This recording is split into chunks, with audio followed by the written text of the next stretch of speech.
Hi! To everyone, it's me, Janet Vergara, aka Queen Isolde.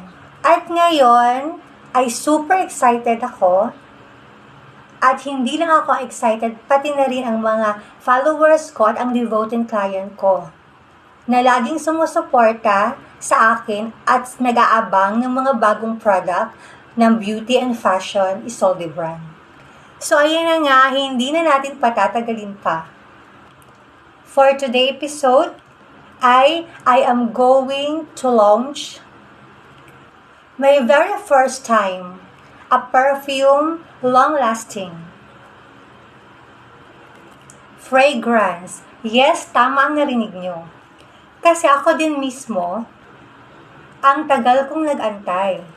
At ito na nga ang time na i-launch ko ang perfume from Isolde brand collection. Napakasaya ko kasi isa na naman itong katuparan ng mga pangarap ko.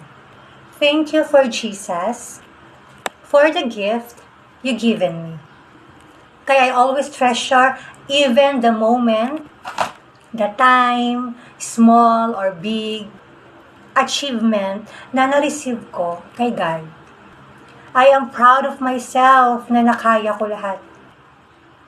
Struggle, stress, pagod, puyat. Minsan na kasi nagyayari ang mga bagay sa ating buhay. Kaya dapat pag binigay sa atin, huwag magmaliit ng tao or mag-judge. Agad-agad nang hindi pa alam. Kasi wala talagang mararating na biyaya pag ganyan. Lagi ang ugali ng isang tao. Anyway po, always love, love, love.